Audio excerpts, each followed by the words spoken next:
বিসমিল্লাহির রহমানির রহিম। আমি প্রথমে আমাদের প্রিয় নেত্রীর দেশনেত্রী বেগম খালেদা জিয়া রুহের মাগফিরাত কামনা করছি। আপনি জানেন, বিগত ৪২ বছর ধরে একটা পার্টি রংপুরের মানুষের সাথে প্রতারণা করে তারা বিভিন্ন উপায়ে ভোট নিয়েছে। ৪২ বছর ধরে রংপুরের কোনো উন্নয়ন হয় নাই। বিগত সময় আপনি দেখেছেন, বিগত সরকারের সময় যে বাজেটে রংপুর সিটি কর্পোরেশনের জন্য বা রংপুর উন্নয়নের জন্য ১ পয়সাও বরাদ্দ করা হয় নাই।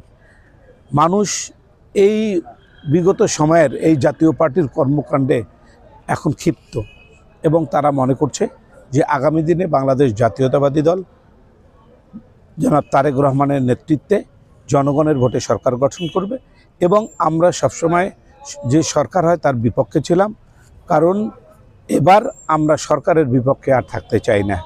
এবং আমাকে তারা মনে করে যে আমি যদি রংপুরে তাদের ভোটে নির্বাচিত হই, তারা এই জন্যই আমাকে ভোট দিতে চায় এবং আমি রংপুরের দীর্ঘদিনের যে সমস্যাগুলো আমি সমাধান করতে চাই, যেমন রংপুর মেডিকেল কলেজকে বিশ্ববিদ্যালয় করতে চাই, রংপুর মেডিকেল কলেজের যে রোগীদের যে সমস্যা, এই সমস্যাগুলো সমাধান করতে চাই।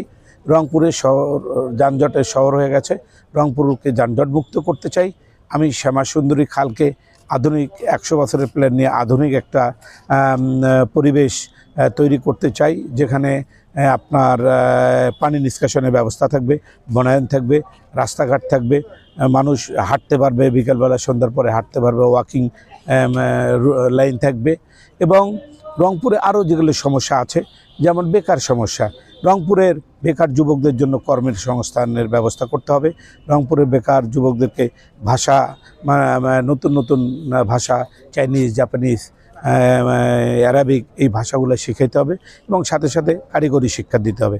তাহলে আমি মনে করি যে কারিগরি শিক্ষা এবং ভাষা শিক্ষা দুটো যদি আমরা দেই, তাহলে ইনশাল্লাহ আমাদের রংপুরের যে বেকার যুবকগুলো আছে তাদের কর্মের ক্ষেত্র তৈরি হবে। যতদূর এ পর্যন্ত আমার মনে হয়েছে যে আমি যত লোকের সাথে হাত মিলাইতে পারছি, হ্যান্ডশেক করতে পারছি, তার 99% লোক আমার পক্ষে সাড়া দিয়েছে। তাদের কথা, তাদের হাসি, তাদের আচার আচরণ, ব্যবহার আমাকে মুগ্ধ করেছে। এবং আমি মনে করি যে যারা পজিটিভ কারো পক্ষে থাকে বা কাউকে গ্রহণ করে, তাদের চেহারাটা সম্পূর্ণ কিন্তু পরিবর্তন হয়ে যায়, আর যে নেগেটিভ তার চেহারাটাও কিন্তু পরিবর্তন হয়ে যায়। তা আমি মনে করি রংপুরের মানুষ এখন অনেক সচেতন এবং তারা ধানের শীষকে ভোট দেবে, দিয়ে তারেক রহমানের হাতকে শক্তিশালী করবে এবং রংপুরের উন্নয়ন করবে। এবং এটা বহু সংখ্যক মানুষ আমার চোখে পড়েছে এবং আমি যোগাযোগ করতে যতটুকু মনে করেছি। এবং আপনি দেখেন, রংপুরে যে কাউকে জিজ্ঞাসা করবেন বলবে এবার ধানের শীষে ভোট দেবো।